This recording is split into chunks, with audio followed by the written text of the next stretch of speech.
Are you ready, kids? Hello, it's Employee a Million, and welcome back to SpongeComs. Today's episodes are Season 3, Episode 9, or Episode 49 overall, Krab, Borg, and Rockabye Bivalve, both of which originally premiered on Nickelodeon on this day 20 years ago, March 29th, 2002. And it was a pretty busy March for SpongeBob because you have Nasty Patty and Idiot Box, No Weenies Allowed, and Squilliam Returns, Algae's Always Greener, and SpongeGuard on Duty. This episode, these ones, As Seen on TV and Can You Spare a Dime, and Club SpongeBob and Graveyard Shift were shown early on VHS and DVD. So, like 12 episodes, that's insane. And what's crazier is how insanely good these episodes are, mostly. So Krab Borg was written by Paul Tibbett, Kent Osborne, and Mark O'Hare, and you can definitely see Paul the most in it, as I'll go over later. And this little live-action bit of the robot and the man running and screaming in a very silly green-screened manner is actually D. Bradley Baker, who's done a lot of voices for SpongeBob over the years and a lot of voices for a lot of other shows. Like, it would take too long for me to list all of them, but Kids Next Door and Phineas and Ferb are the ones that immediately spring to mind, so I'll just name those.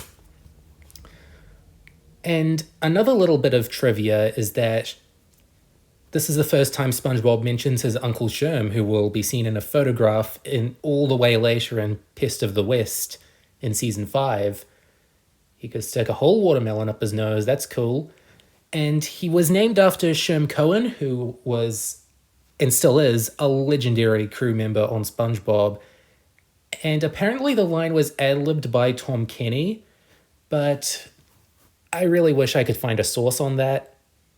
Again, the trivia section on SpongeBob Mania is either listing plot holes or trivia from something that I can't quite get the best sources on, but whether or not they're completely accurate, they're at least conversation starters and get your mind racing about the episodes.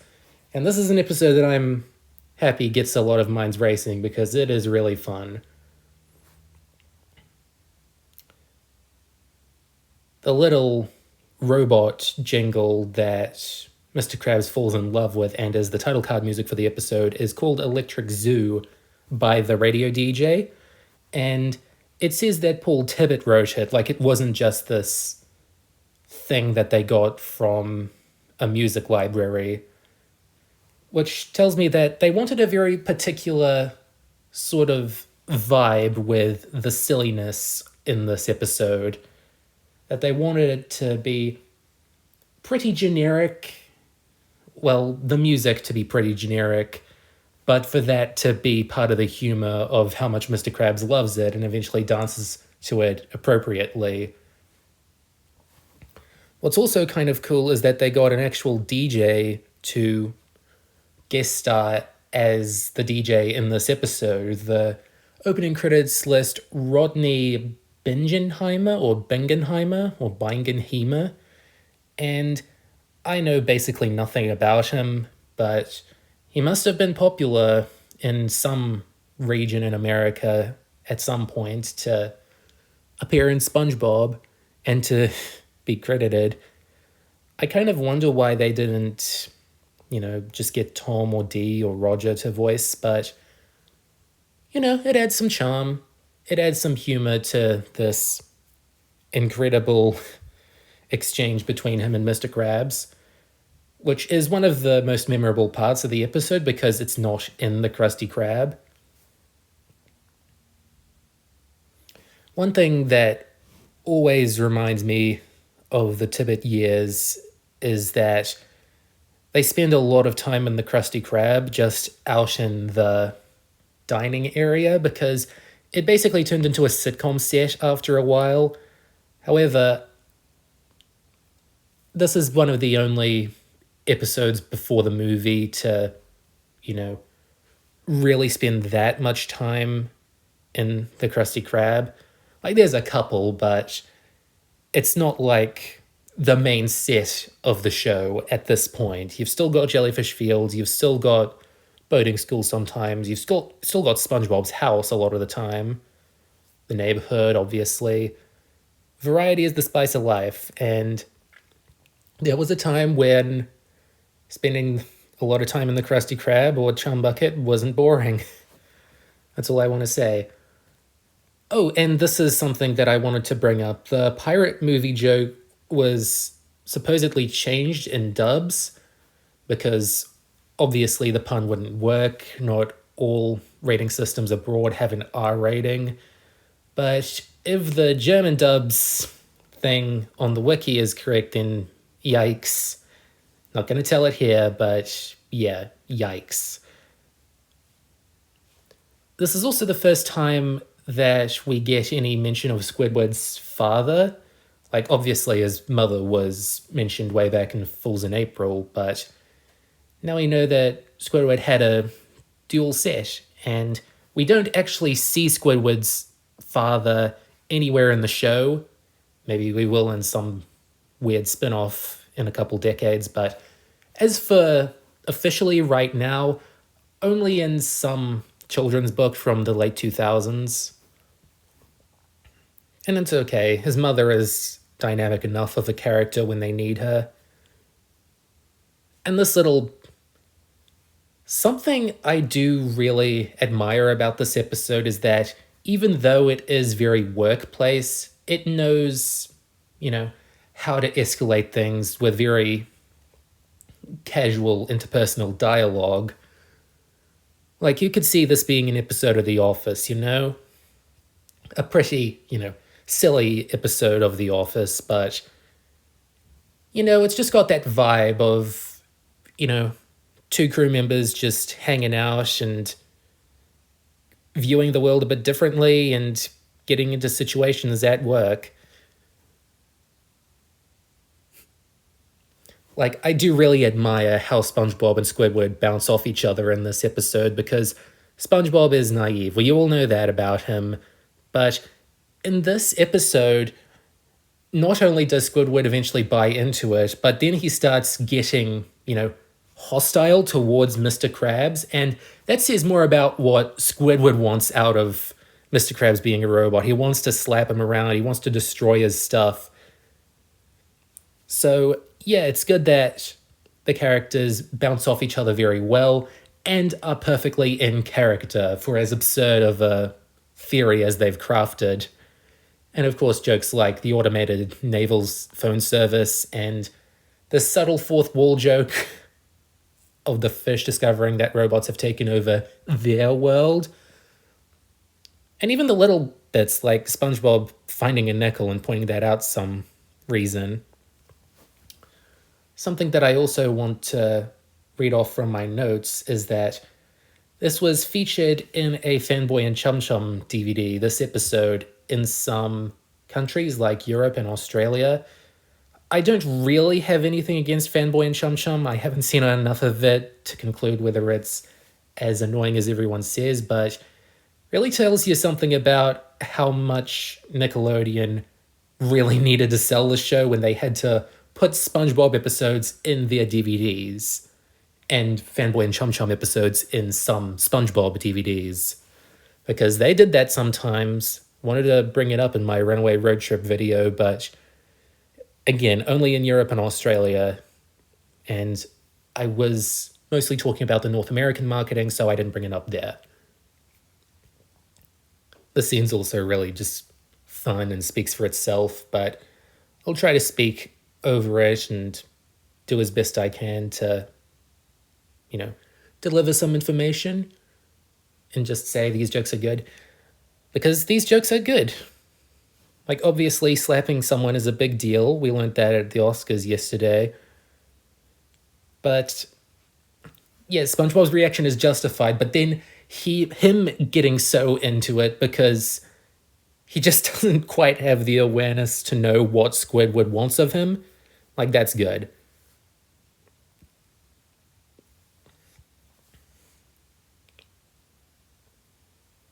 It's kind of funny how 2 seasons in a row, well, technically 3 or 4 seasons in a row, they did jokes about Mr. Krabs being a robot, like stories about it. Because you have imitation crabs last season, and now you have Crabborg this season, where the entire premise of the previous episode is completely flipped on its head, and it is golden in that context. Then the robot appears in some later episodes like New Leaf, so that anxiety, that paranoia, that robo-paranoia is still present.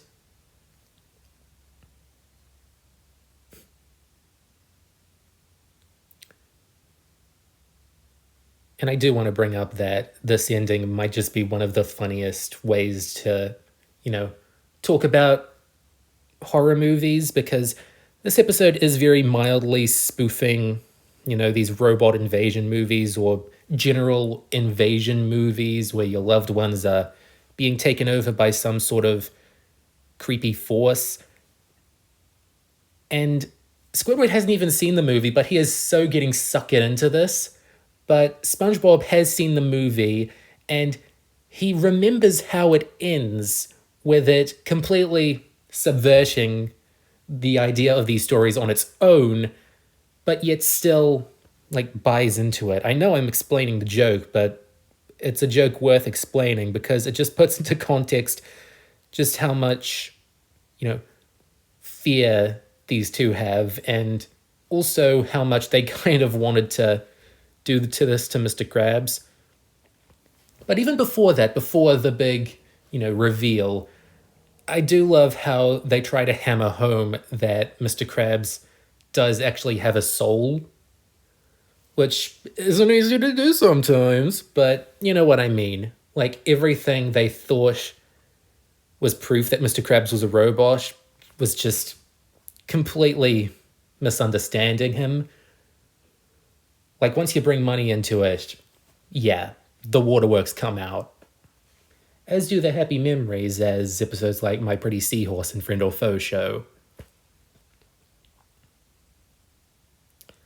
This episode is a very fun one to go back to because it's just a great bit of comedy, and even though it's not the most acclaimed episode in the world, it is a really fun time, and you should watch it again. Find a joke that you missed.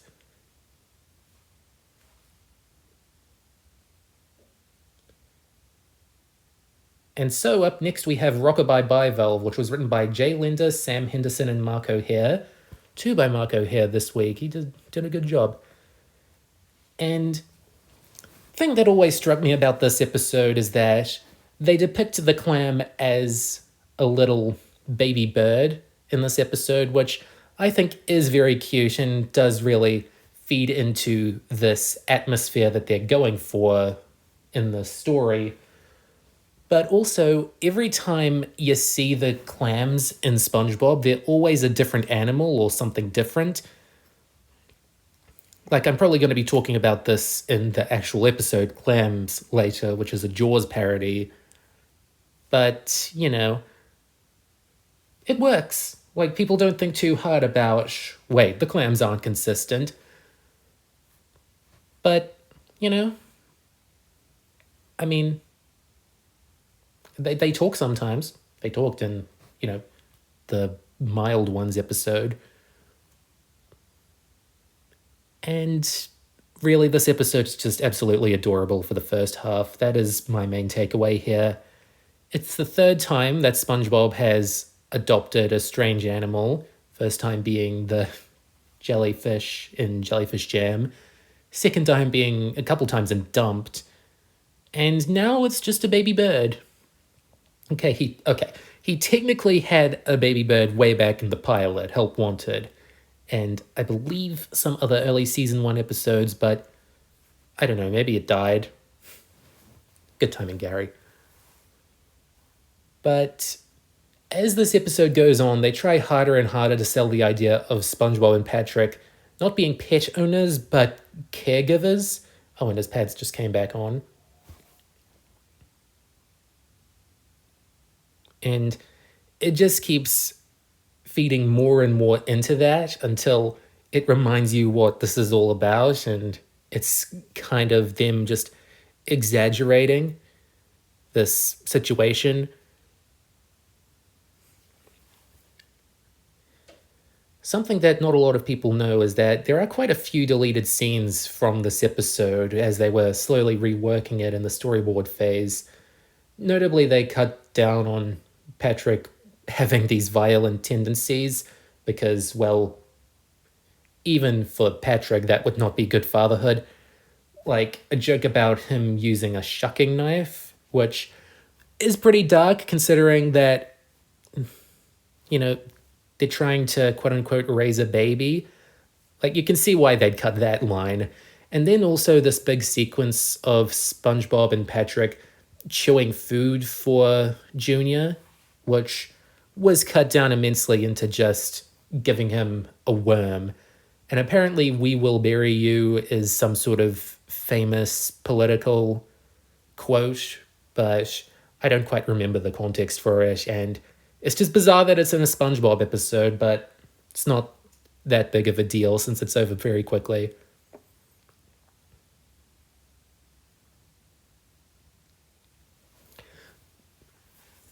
And after this scene, you get the real meat of the story and how it's supposed to be SpongeBob and Patrick being an old husband and wife in a typical 1950s or 60s American family with a very positive view of the world, and it kind of feels like an old-timey sitcom, like Leave It to Beaver, Father Knows Best, Donna Reed.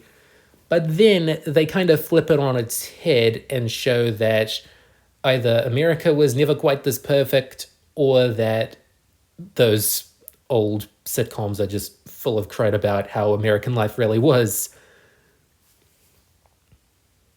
And it's either that or just flipping it all on its head to make it, a little more realistic emotionally. But, I like how it starts off so sweet and innocent, and then they add these subtext that SpongeBob and Patrick are much more, into this than they let on. Like, they have this little fake out bit where they appear to be sleeping in the same bed, which, yeah, was pretty controversial for a while back when there was a big media blitz about them being gay.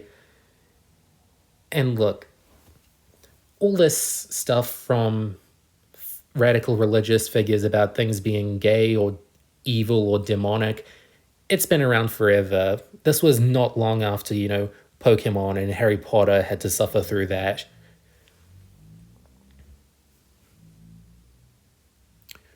But here we go. We've got Patrick really getting a bit too far into the role of a neglectful father figure, with SpongeBob,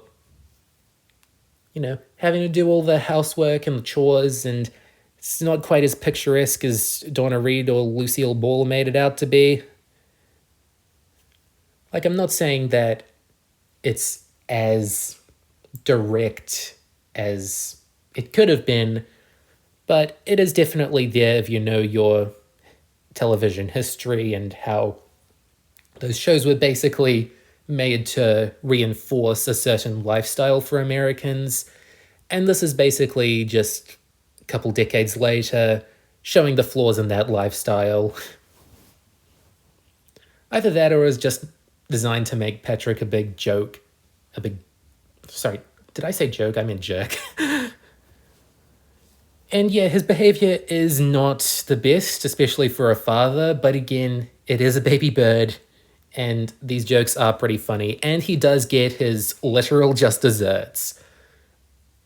That is probably one of my favorite visual gags of this episode because it's literal. Like, unless you're really into lingo, you might not pick up on jokes like that. And of course, this is also one of the French narrator's best moments with the title cards. And it's only going to keep getting busier for him next time.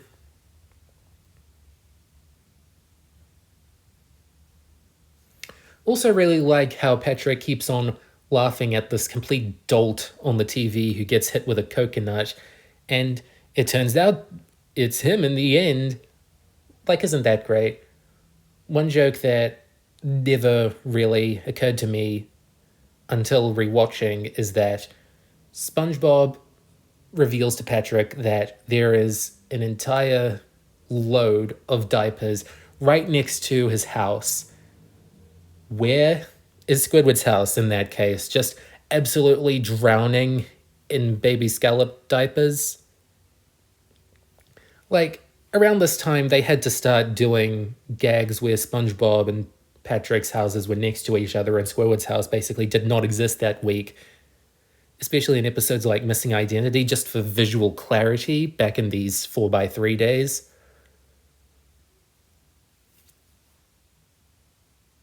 But it's not something that you'll really notice. Oh, there's Squidward's house, it's coming right up. So yeah, it was absolutely... Don't know how Squidward feels about all this. Like, this is one of those episodes that spends a lot of time on SpongeBob and Patrick Street, but Squidward never really becomes a part of the action. And I can see why he'd probably want to stay out of a situation like this. Like, it's already getting pretty tense.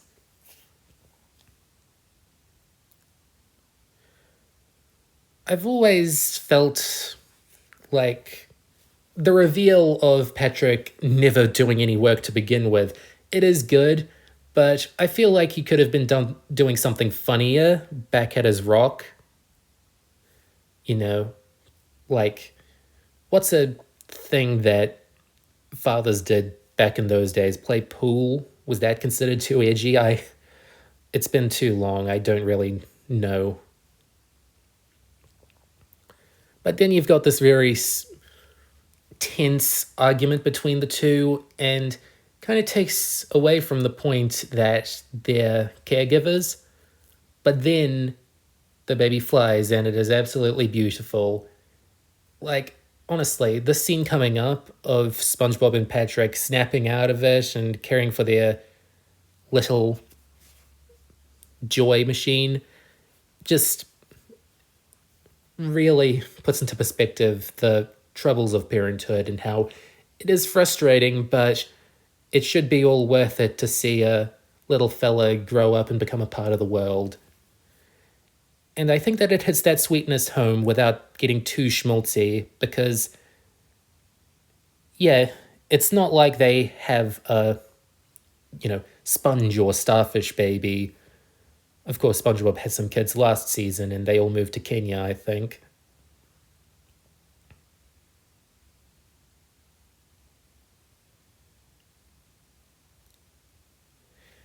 And I also really want to bring attention to the lighting in this scene, because for some reason, even though this is only like 5 minutes after midnight, they have the sunrise, and it's really kind of beautiful because it just works in the context of this beautiful moment. And then Patrick saying, let's have another, is another joke that you might not get as a kid, but will really enjoy as an adult, because it's not like Patrick really understands how that works. And that was Krab, Borg and Rockabye Bivalve, two really strong Season 3 episodes, but they will be completely beaten by the stuff that we're going to see in another month or so. So, my question of the week for you last week is, what is your favorite Krusty Krab refurbishment? And I can't really go through everything here, but these are all your answers. Thank you so much for listing them. My question of the week for you this week is, which SpongeBob character would you want as a parent? Because, I don't know, this is a bit on the fanfiction-y side, but not a lot of you would want Mr. Krabs, not a lot of you would want Plankton. There really aren't any parent characters in the show either, besides Mr. Krabs. But yeah, that should get the old noggin jogging. Join me in May for 2 episodes full of surprises, Wet Painters and Krusty Krab training video. And until always, goodbye for now.